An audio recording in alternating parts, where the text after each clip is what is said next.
backup, ginagamit yan ng mga politiko para sa interes nila. Kaya nga sila yung paulit-ulit na na-elect eh. Kaya nga sila yung paulit-ulit na nailalagay sa iba't ibang posisyon ng kapangyarihan dahil nangangapital sila sa desperasyon at pangangailangan ng mamamayan. Alam nyo mga kasama, di naman talaga concerned yung mga congressman at mga senador sa kalusugan natin eh. Alam nyo kung anong gusto nila? Manikluhod tayo, magmakaawa tayo para doon sa sarili nating pondo na ginagamit nila. Ang kakapal ng mukha nitong mga congressman na to, na kung magdikta kung saan pupunta ang pondo, parang sa kanila yung pera na ginagastos nila. Pera ng taong bayan yan. Tapos ang gagawin sa atin, na pera ng taong bayan, tayo pa yung magmamakaawa dito sa mga politiko na to. Pumapayag ba kayo sa ganyan mga kasama? Hindi pumapayag. Pero alam naman natin, desperado ang marami sa atin. Ang mahal ng mga bilihin, ang mahal ng bill sa ospital, ang mahal ng mga gamot. So saan tayo kakapit? Siyempre, desperado tayo dahil may pera si congressman, lalapit tayo doon, magmamakaawa tayo. Ang labas, superhero na naman. Bayanin na naman ang mga congressman. Ayaw natin ng ganito. Dahil ang kalusugan, karapatan yan ng mamamayan. Nakasulat mismo yan sa konstitusyon natin eh.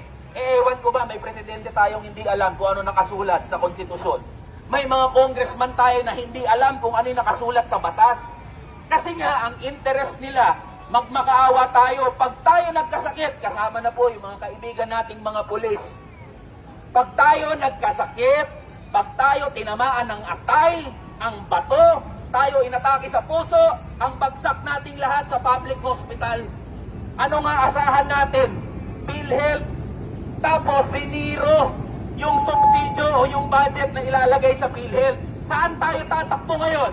Di sa mga politiko, ganyan tinatarantado ng mga congressman at ng mga politiko ang mamamayan, lalong-lalo na yung mga mahihirap.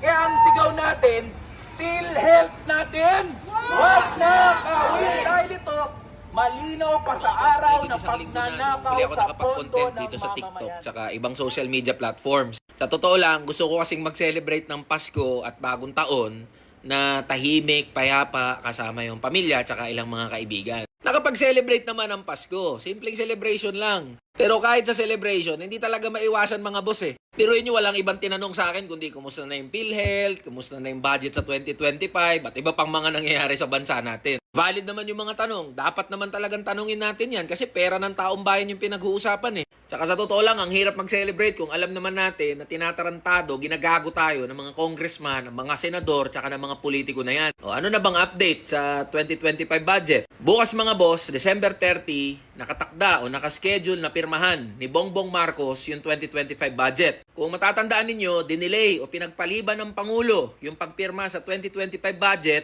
kasi pinutakte at kinalampag sila yung Kongreso, Senado, tsaka Malacanang ng taong bayan ng mga manggagawa at ordinaryong Pilipino. Yung trigger doon, nung nalaman nating lahat na isi-zero yung budget o yung subsidy na ibibigay sa PhilHealth para sa 2025. Tapos, binawasan pa yung budget ng mga ahensya ng gobyerno na may kinalaman sa pang-araw-araw na buhay